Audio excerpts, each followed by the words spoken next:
It's rare for a game to ignite such passion in me, but calling The Witcher 3 Wild Hunt one of my personal favourites feels like an understatement. I played it on PC, console, and I even managed to track Ciri down on my tiny Nintendo Switch screen, clocking in over 530 hours in this stunning single-player RPG. Geralt's now iconic adventures inspired me to listen to the audiobooks, watch the adaptations, and explore more of the world.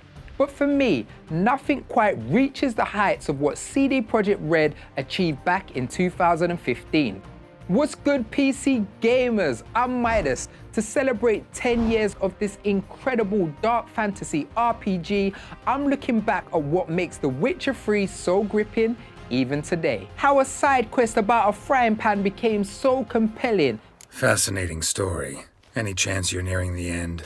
And how a hot tub scene launched millions of thumbnails and memes.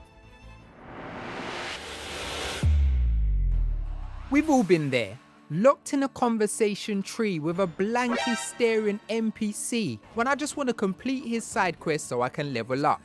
In many RPGs, it's hard not to develop a reflex for skipping dialogue and cutscenes by the time you enter your 30th hour. But a strange thing happened when playing The Witcher 3.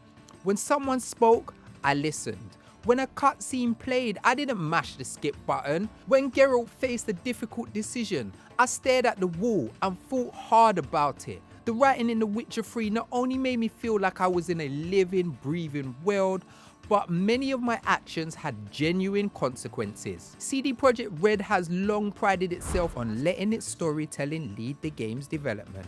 CD Projekt RED's joint CEO and member of the board, Adam Badowski, told us, "We always start with a story and it takes us a lot of time to first draft the story." But what separates The Witcher 3 from other RPGs is the quality of the writing extends well beyond the main quest line.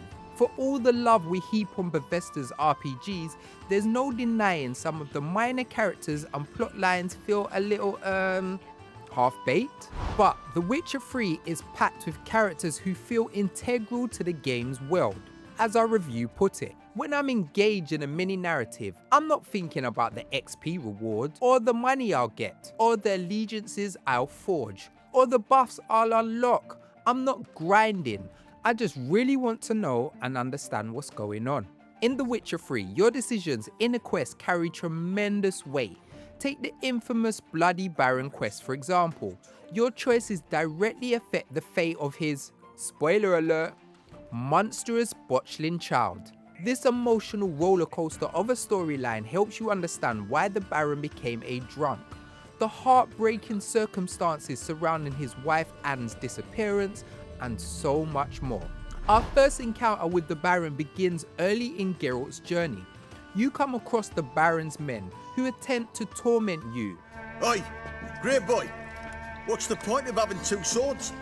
While it may be tempting and justifiable to slaughter these swine, your decisions have lasting consequences. Later, when you arrive at Crow's Perch, a village under the Baron's control, your earlier actions catch up with you. If you kill his men, the townsfolk will fear you and run away, and the guards won't let you through. Baron home? Not your concern. Need to talk to him. Open the gate. Not a chance. We heard what happened at the crossroads. We'll not let a man like that in here. On my first playthrough, I chose to let them live. Thanks for not starting a row with those swine. I don't generally poke my nose in other people's business. And I was welcomed by a somewhat friendly guard. Let him in. If he makes any trouble, well, we outnumber him.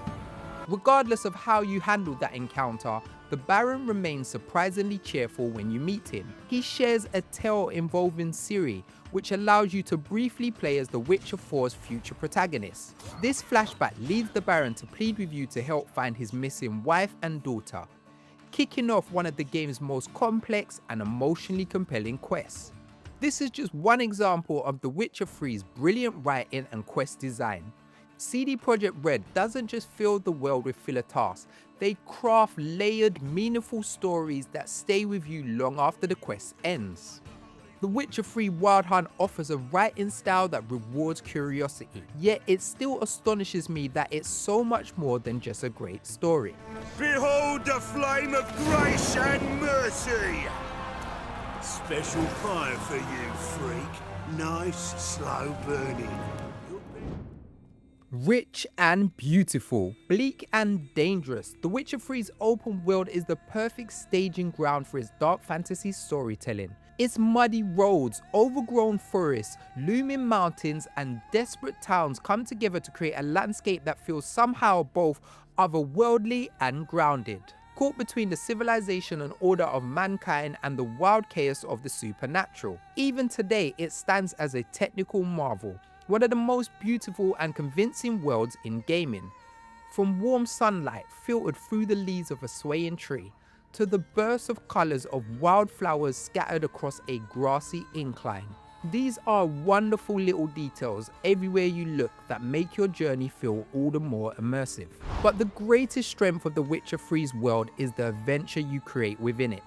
Just by travelling from town to town, following your whims or travelling towards the main story's destination, you happen upon all sorts of layered and interesting quests that send you off on a fascinating tangent. It's uniquely dense, with masterfully crafted experiences, and whatever path you forge, it will be bursting with as many characters and subplots as one of Andrzej Sapkowski's novels. And if at any point you wanted to take a break from this beautiful world, The Witcher 3 offers a deck-building card game, Gwent. While it never captured my attention, it became so popular that it was eventually released as a standalone game. By the end of your time with The Witcher 3, you'll really feel like you've not just completed a video game, but you've taken a journey across another world.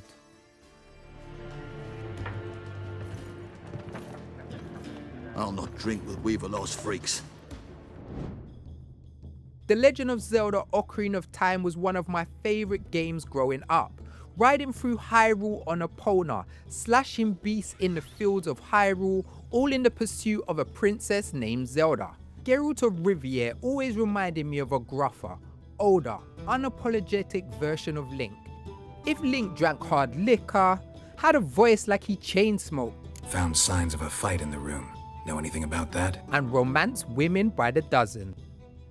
In The Witcher 3 Wild Hunt, we follow Geralt, a seasoned witcher with a husky voice and ashen hair, wielding two swords as he embarks on a deeply personal quest. Whether The Wild Hunt is your first entry into the franchise or you played the previous two installments, CD Projekt RED does a phenomenal job making you care about Geralt and drawing you into the mystery of a jet black-haired sorceress, Yennefer. Interestingly, the original concept of the Witcher series involved a create-your-own character system, but fans wanted one thing, to be Geralt. CD Projekt RED listened, and it paid off. But Geralt isn't the only star.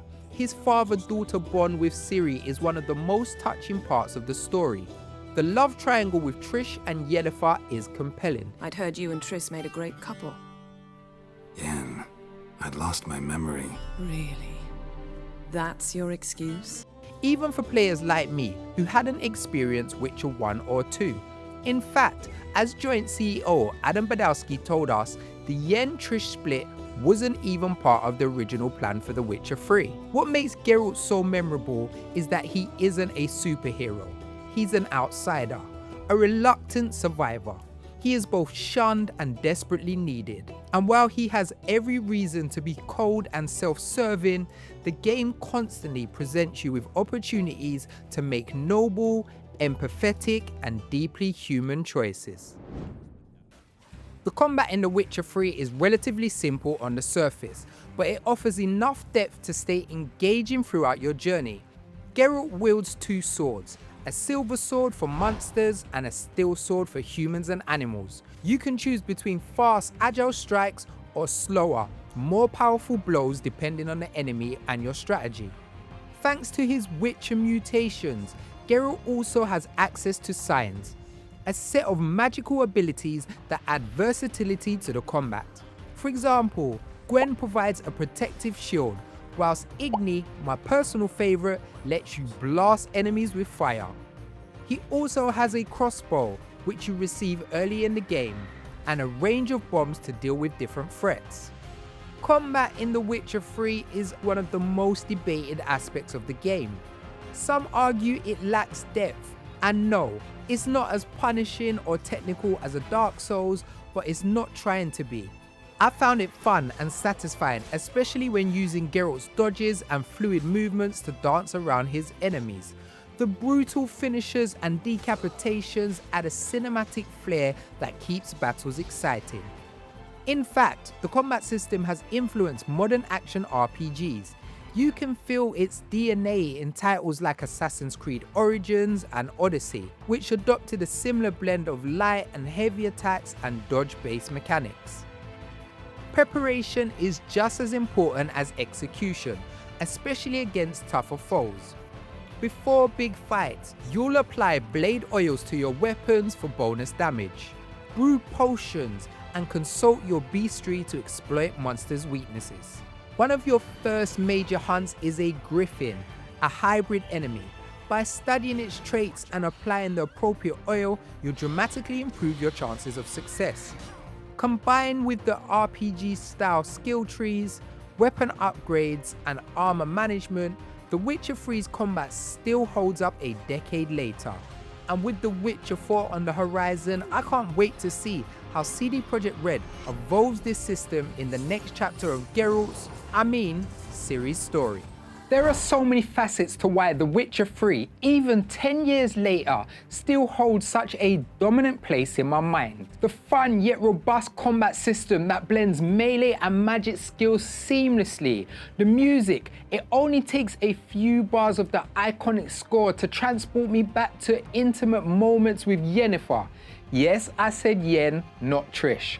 Or galloping through White Orchard, and we haven't even touched on the incredible expansions. Blood and Wine being my favourite, which showcases a more whimsical and vibrant side of Geralt. While we wait to see Ciri's potential as lead in the next Witcher game, I want to know, what is your fondest moment of the Witcher series? And are you Team Yen or Team Trish? And what are you hoping to see in The Witcher 4? For more Witcher content, hit subscribe and check out our exclusive Game Awards interview with CD Projekt RED. Have a fantastic day and thank you for watching.